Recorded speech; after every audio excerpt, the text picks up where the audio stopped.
जय हिंद साथियों।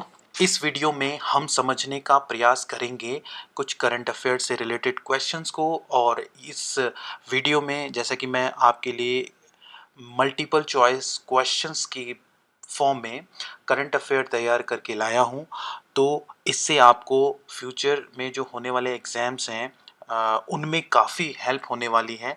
So let's start.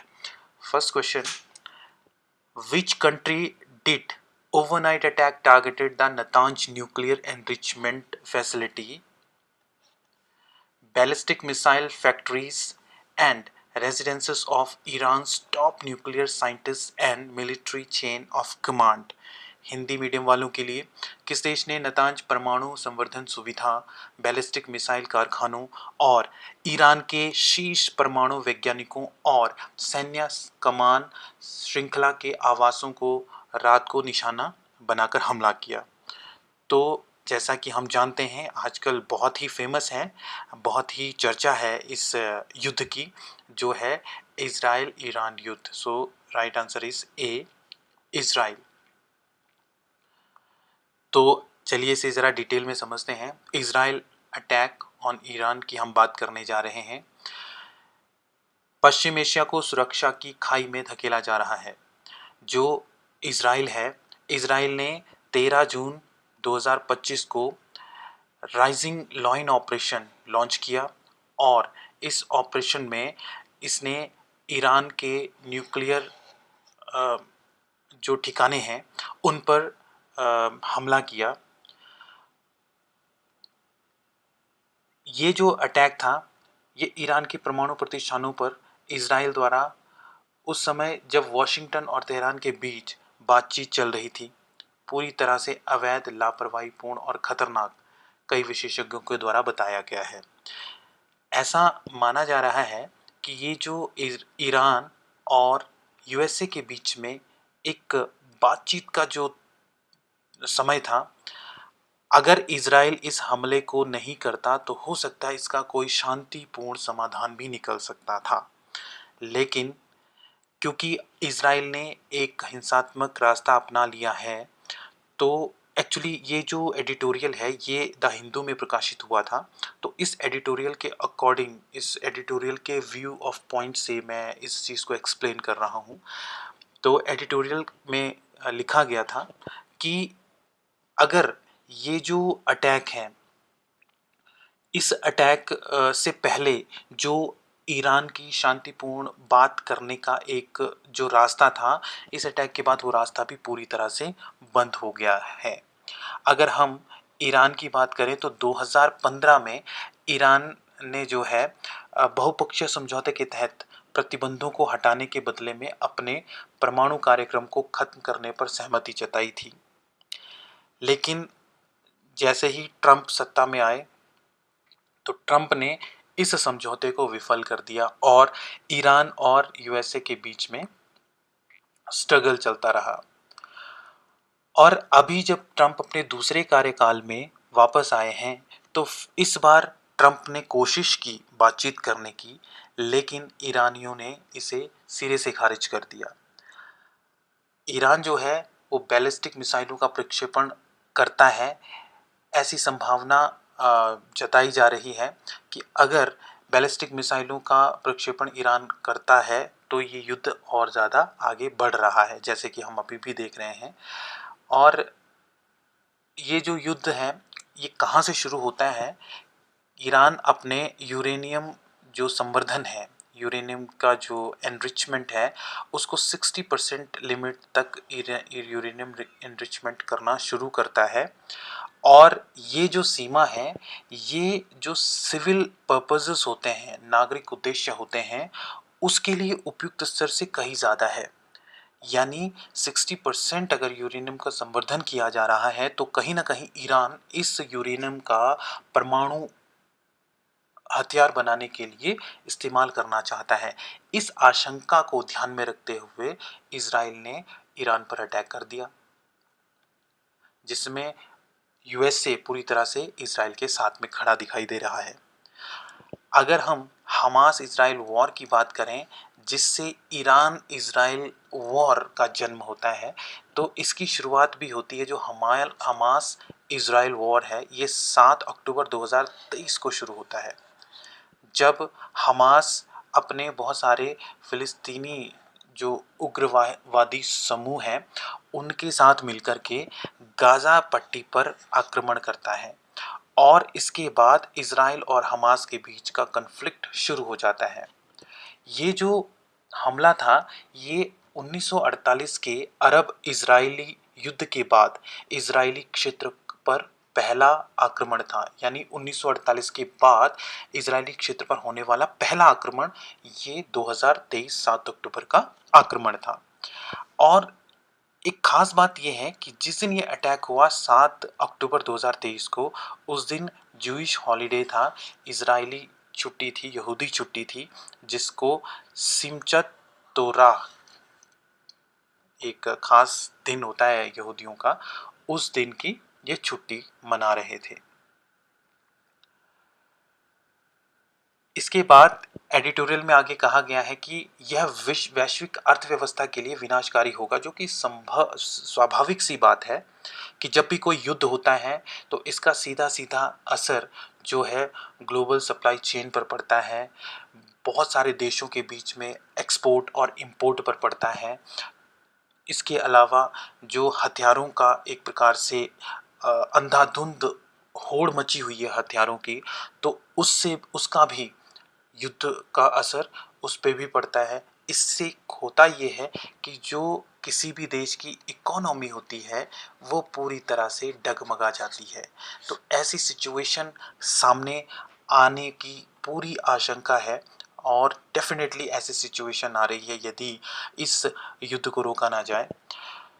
यहूदी राज्य पर लगाम लगाने तथा पश्चिम एशिया में स्थिरता बहाल कराने के लिए, कूटनीति को पुनर्जीवित करने के लिए तत्काल समन्वित अंतर्राष्ट्रीय प्रयास होना चाहिए, ऐसा एडिटोरियल में लिखा हुआ है। What is the rank of India in Global Gender Gap Report 2025? तो हाल ही में ग्लोबल जेंडर गैप रिपोर्ट 2025 प्रकाशित हुई है। इसमें इंडिया की रैंक क्या है? ऑप्शन आपके सामने है, सोचिए और आंसर देने का प्रयास कीजिए।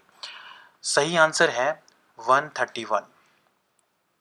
ये जो ग्लोबल जेंडर गैप रिपोर्ट है, ग्लोबल जेंडर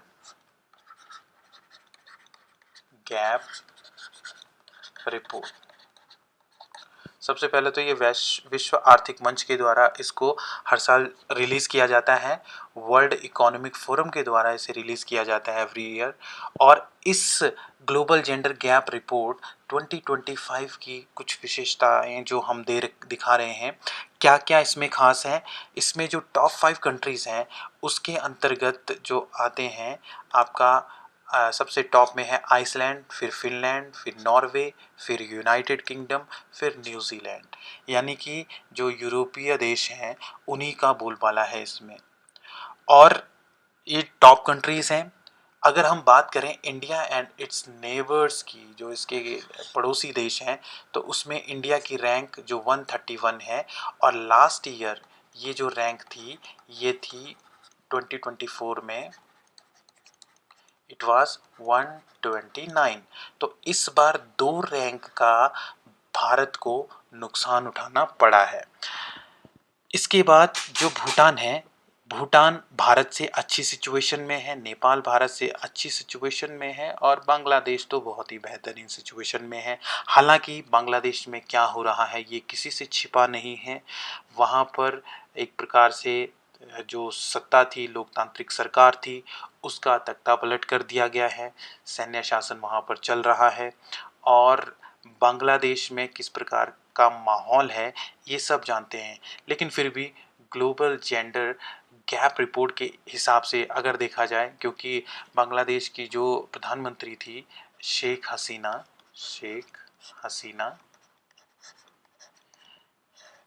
उनको वो अभी निष्कासित हैं, देश से बाहर हैं।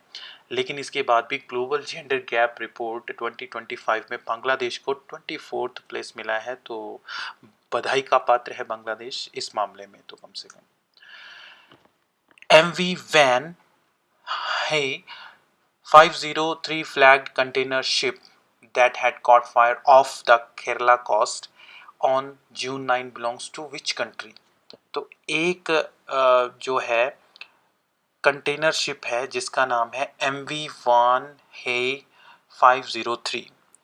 ये जो है भारत के, ये केरल तट है, यहाँ इसके आसपास ये जो शिप है इस पे आग लग गई, जिसकी वजह से शिप से बहुत सारे हानिकारक पदार्थों का रिसाव अरब सागर में यहाँ पर होने लगा। तो ये जो शिप है ये किस देश का है? ऑप्शन है सिंगापुर, जापान, चाइना या थाईलैंड। तो क्योंकि ये भी न्यूज़ में है तो इस शिप का संबंध है सिंगापुर से। Next question. What is the name of the fourth mission planned by US based space flight company Axiom Space to ISS? अमेरिकी अंतरिक्ष उड़ान कंपनी एक्सियम स्पेस द्वारा ISS यानी इंटरनेशनल स्पेस स्टेशन के लिए नियोजित चौथे मिशन का नाम क्या है? आप देख सकते हैं इसका ऑप्शन है हमारे पास A Axiom 4 mission, B Gaganyaan mission, C Aditya L1 mission, D Artemis mission. तो सही आंसर है एक्सियम 4 मिशन। एक्सियम 4 मिशन क्या है? एक US based space flight company Axiom space है जिसका ये चौथा मिशन है, फोर्थ मिशन है, इसीलिए इसका नाम एक्सियम स्पेस कंपनी का मिशन है, तो इसका नाम सिंपल सा एक्सियम 4 मिशन रखा गया है। इस मिशन में भारत के भी एक जो है मेंबर है, क्रू मेंबर हैं जिनका नाम है शुभांशु शुक्ला। शुभांशु शुक्ला। अब ये जो शुभांशु शुक्ला है ये जो अभी इससे पहले जो है ये एक्सियम 4 मिशन ये टल गया था और अभी इसको संभावित है कि 19 जून को ये जो मिशन है इसको लॉन्च किया जाएगा।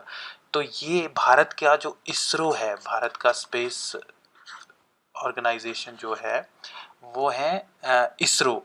तो इसरो की ये शुभांशु शुक्ला जी को अंतरिक्ष में भेजने की जो ये योजना है ये इसरो की भी अपनी एक महत्वाकांक्षी योजना है, क्योंकि ये एक तैयारी के रूप में है जो हम आने वाला गगनयान मिशन है जिसमें मानव को अंतरिक्ष में ले जाने की तैयारी भारत कर रहा है। तो इसकी तैयारी के का ही एक क्रम है कि इसमें जो है शुभांशु शुक्ला जो भारत के हैं उनको भी एक्सियम 4 मिशन के तहत अंतरिक्ष में भेजा जा रहा है। The Axiom 4 mission is the fourth mission, जैसे मैंने पहले भी बताया है, planned by US based space flight company Axiom Space to ISS in international space station.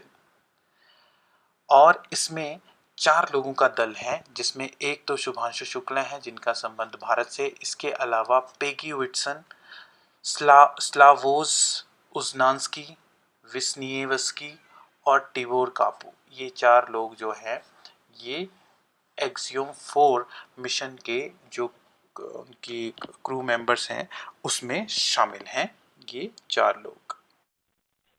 Thank you for watching this video. Please like and subscribe this channel. ऐसे ही videos हम आपके लिए लाते रहेंगे। धन्यवाद।